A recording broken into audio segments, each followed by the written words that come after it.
this week, to keep you nice and busy, I thought we could just revisit the poppy once again and practice some of these, some of this cross hatching.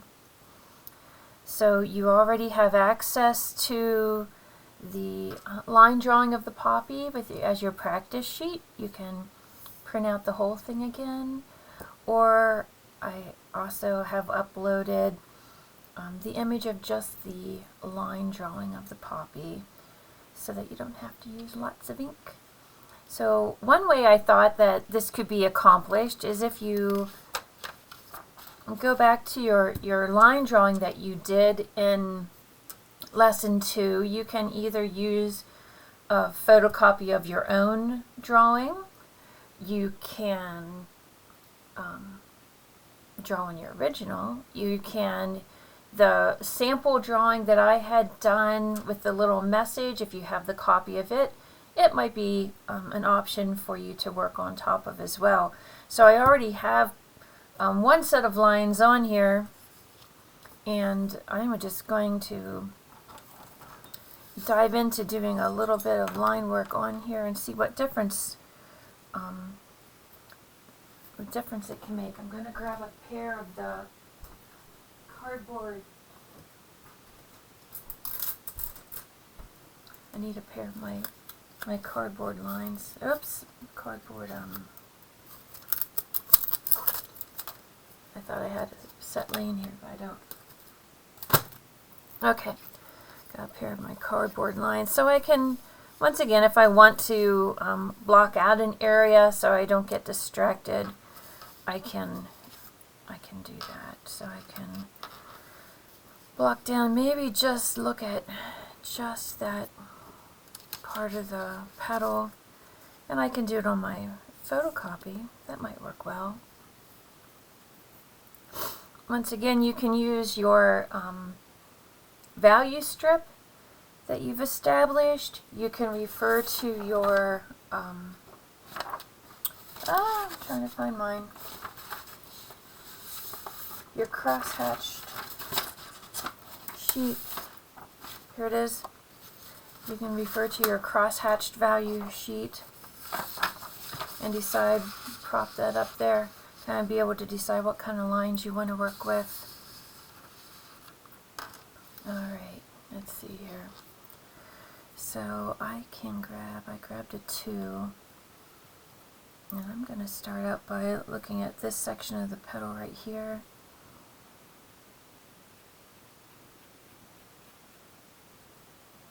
Yeah, a little bit more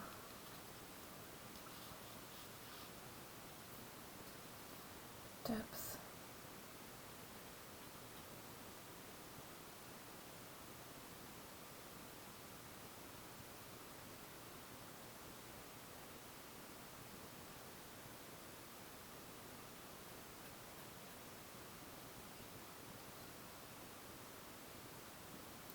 Okay. So that's what I would like to see you do as a project. You're already halfway there. You have the lines drawn, right? Oh, my value is way off for this, so I need to darken.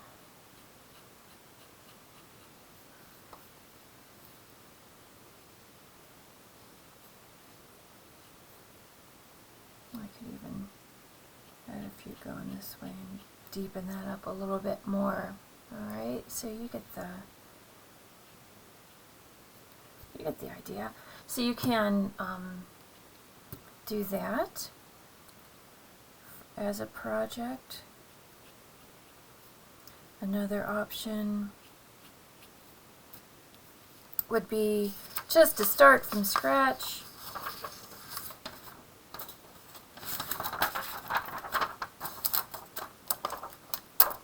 Washi tape was stuck to that. Okay, I can do another one. I can start right from scratch. And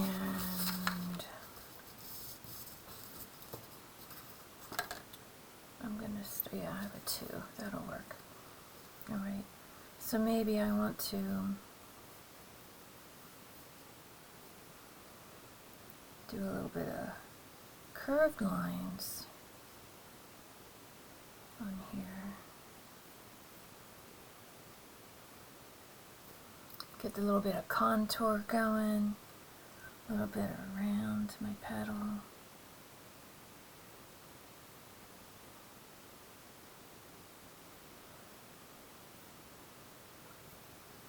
And I can dive into starting to layer my crosshatched lines, just like we did before. I'm just going to, I would use my value chart, look at the value on the photograph, refer to my lines over here, and dive in. So there is another option for a project. So you can take the poppy to a whole new level.